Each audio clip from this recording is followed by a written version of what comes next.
제가 잘 안 보여서 일단 보이는 쪽에 먼저 중앙일보 윤성민 기자님. 네. 우리가 기자 간담회를 자주 해야 될 것 같아요.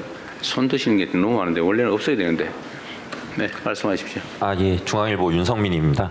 그 트럼프 대통령과 그 북핵 문제에 대해서 대화를 나누셨다라고 말씀을 하셨는데, 그 북핵 문제 해결을 위해서는 북미 대화가 뭐 필요하다라는 얘기도 나오고 있습니다. 그 트럼프 대통령이 그 G7 만남 과정에서 그 북미 대화의 의지를 보이거나 아니면 좀 구체적인 계획을 말한 게 있는지 궁금하고요. 그리고 한 가지 더 추가적으로 그 트럼프 대통령과 그 북한 관련 주제 외에도 혹시 한미 동맹 관련된, 그러니까 전작권 전환 그리고 방위비 분담금 뭐 이런 것과 관련된 대화도 나누셨는지, 소개할 부분이 있는지 있다면 소개해 주시면 감사하겠습니다. 네. 일단 방위비 분담 얘기는 전혀 나오지 않았고요.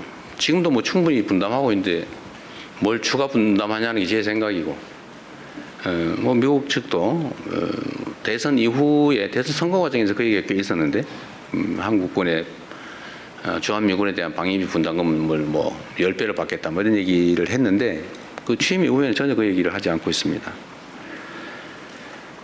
방위비가 아니라 이제 국방비 얘기는 제가 먼저 했죠. 명확하게 우리는 얘기의 대전제이기 때문에 그 얘기를 먼저 드렸습니다. 우리는 국방비 3.5%까지 증액을 하기로 약속을 했고, 또 우리 스스로 주권 국가로서 한반도 방위는 우리 스스로 책임져야 된다고 생각한다. 우리 스스로 책임지겠다. 걱정하지 마시라. 이렇게 미리 얘기를 했어요. 대전제로 깔끔하게.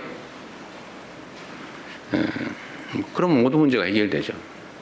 우리가 우리 돈 내면서 우리 방위를 우리 스스로 책임질 건데, 그 전시작전권을 미국이 왜 갖고 있습니까? 뭐 얘기할 필요가 없죠. 그럼 당연히 우리가 정상 상태로 우리 스스로 방위할 수 있게, 또 우리가 스스로 지휘할 수 있게 해야 되니까 더 이상 그 얘기는 하지 않았습니다. 제가 저번 한미 정상회담에서도 전시작전권 반환 얘기는 일부러 안 했어요. 너무 당연한 거니까. 실무적으로 협의가 되고 있었고, 그래서 국방 관련해서는 뭐 대전제로 우리 스스로 책임진다라는 걸로 얘기는 깔끔하게 끝내고, 제가 대신에 그 얘기는 해드렸어요. 그래서 그랬더니 주한미군 45,000명 그러시길래 아닙니다 이러면 또 화날 수 있잖아요. 그래서 그건 맞는데 45,000명 맞는데 지금은 아니다. 지금은 28,500명이다. 이거는 제가 확인시켜 드렸습니다. 그랬더니 지금 그렇단 말이지 이렇게 이해하신 것 같았어요. 북미 대화에 관해서는 답답해 하셨어요. 아까 말씀드렸지만 뭐 일단 수가 있으면 하고 싶어 하세요. 북미 대화를. 지금은 이제는 김정은과의 대화를 해야 되겠다는 생각을 가지고 계셨습니다. 가지고 계신데, 그럼 어떻게 구체적으로 이 점에 대해서 답답해 하세요. 저한테 방법이 뭐냐 이런 것도 물어보셨습니다. 제가 말씀드린 건 그래서 그 얘기를 한 거죠. 결국 북핵 문제다. 체제 안전의 문제다. 그리고 이게 지금 같은 방식으로는 해결이 되지 않는다. 제재와 압박이 효과가 없다 이제는. 그 이전에도 뭐 국제사회가 봉쇄하고 제재했지만 결국은 지금까지 이러고 오지 않았냐. 전략적 인내라고 하는 것도 하나의 전략이었겠지만 제가 보기에는 그 효과가 없어서 결국은 제재에 따라서 무슨 핵무기를 포기한 것도 아니고 지금 뭐 일정 수 이상의, 보통 한 5, 60기 정도라고 표현합니다만, 일정 수 이상의 핵무기를 현실적으로 이미 가지고 있는 것 같다. 뭐 다 그렇게 인정하지 않냐. 끊임없이 1년에 10개에서 20개 정도 핵무기를 만들 수 있는 핵물질을 계속 생산해내고 있다. 다 알고 있지 않냐 우리가. ICBM 기술도 계속 재진입 기술 정도의 마지막 단계까지 거의 다 가고 있다. 그래서 이렇게 되기 전 단계에서 뭔가 현실적인 조치를 했어야 된다는 말씀을 계속 반복해서 하셨고, 그래서 이제는 늦었다. 이제는 현실적으로 물리적으로 막을 수가 없다. 근데 지금은 상황이 더 어려워진 것이 러시아 우크라이나 전쟁 때문에 북러 간의 군사 협력을 하면서 매우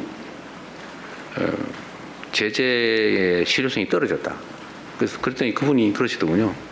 아니 뭐 러시아도 상황이 어려운데 뭐 북한에 그렇게 많은 도움을 줬을까요? 그러길래 북한 경제는 요만하고 러시아 경제는 이렇게 크기 때문에 러시아가 조금만 도와줘도 북한은 크게 도움이 된다. 그래서 지금 현재는 북한이 작년 경제 성장률이 사상 최고였다. 그랬다고 합니다. 작년에 북한의 경제 성장률이 사상 최고였대요. 그래서 뭐 여러분이 쓰신 기사에도 나오던데 무슨 뭐 고급 무슨 소비재 시장을 뭐 열어주겠다 뭐 그런 얘기도 했다고 하는 얘기가 있던데 어쨌든 그렇게 러시아와 저 국경이 완전히 열려서 이제는 국제 제재가 의미가 없다. 그러니까 이제는 핵물질 추가 개발 또는 미사일 추가 개발 뭐 이런 거를 중단하는 것 가지고 협상을 해야 될 때가 됐다고 보여진다. 더 확산되지 않게 하는 게 이익이다. 지금 제재가 거의 실효성이 없다라는 말씀을 드렸고 그 점도 많이 공감을 하셨어요. 구체적으로 그럼 어떻게 해야 되냐는 의견도 저한테 물어봤는데 어쨌든 우리로서는 방법이 지금은 모든 게 다 차단됐기 때문에 제한도 할 수 없는 상태다. 미국과 북한이 대화할 수 있는 유일한 상대라고 보여지고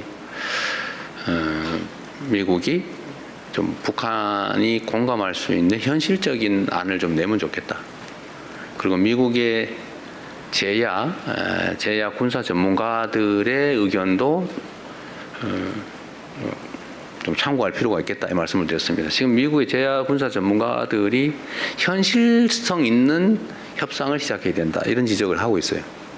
현실성 있는 무조건 비핵화 이렇게 외치면서 해봐야 아무런 진적이 없다. 수십 년 동안 안 됐다. 그러니까 뭔가 현실에 기반한 구체적 대안을 놓고 논의해야 된다는 주장이 많이 나오고 있습니다. 그런데 그렇게 그 사실을 좀 설명을 드렸죠.